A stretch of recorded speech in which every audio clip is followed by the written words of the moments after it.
Lui, c'est Martin. Il a 28 ans et il habite à Agen. Que fait-il sur sa tablette? Il doit sûrement regarder une vidéo sur Facebook. Non, il prépare son prochain voyage. Vous vous dites sûrement que vous aussi, vous l'avez déjà fait. La différence, c'est que grâce à son déplacement, Martin gagnera de l'argent. Il ira à Paris et prendra Clément en covoiturage grâce à un site spécialisé, comme Blablacar. Blablacar, ce sont 6 millions de membres. Et pendant son absence, il louera son appartement sur un site comme Airbnb. Airbnb, ce sont 6 millions de nuitées vendues dans le monde en 2013. Faisons les comptes. Le voyage lui a coûté 100 euros. Blablacar et Airbnb lui en ont rapporté 120. Martin a donc gagné 20 euros en voyageant. Avez-vous remarqué? Sa montre. Elle est jolie, hein? Elle doit venir de la Fnac. Faux! Martin a investi 150 $ dans un projet sur une plateforme de financement participatif. C'est le crowdfunding. Kickstarter est la principale plateforme de crowdfunding.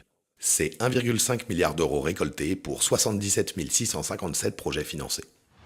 Et il se trouve que 5000 autres personnes à travers le monde ont soutenu le même projet que Martin. Le projet a atteint son objectif de financement. Cette montre intelligente peut être copiée, modifiée et améliorée librement par une communauté qui peut développer de nouvelles fonctionnalités. C'est ce qu'on appelle l'open source. Cela signifie que toute production est partagée librement et utilisable par n'importe qui. Non, ce n'est pas de l'utopie. Les prototypes de cette montre ont vu le jour facilement grâce à l'impression 3D. En investissant sur ce projet, Martin a reçu une super montre connectée pour la moitié de son prix final.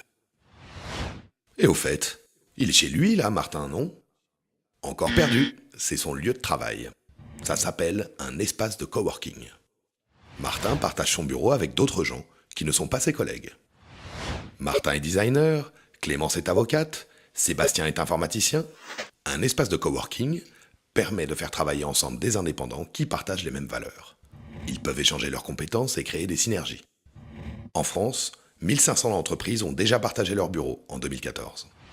Imaginez les économies et la valeur humaine ajoutée que cela représente. Joli poste de travail, n'est-ce pas? Sûrement un de ces sites qui vend des meubles design low cost. Toujours pas.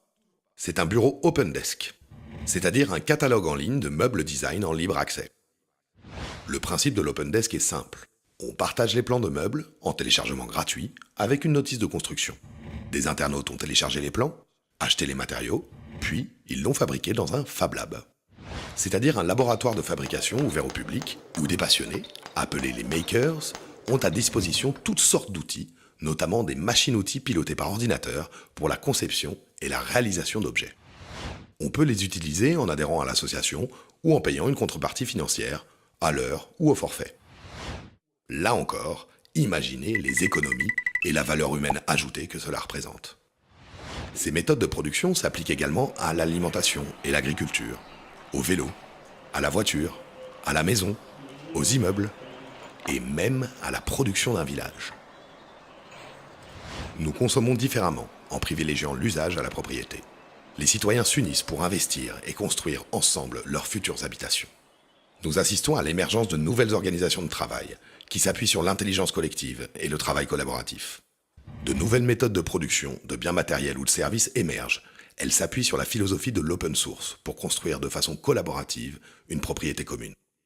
C'est pour cela que l'on parle de la troisième révolution industrielle.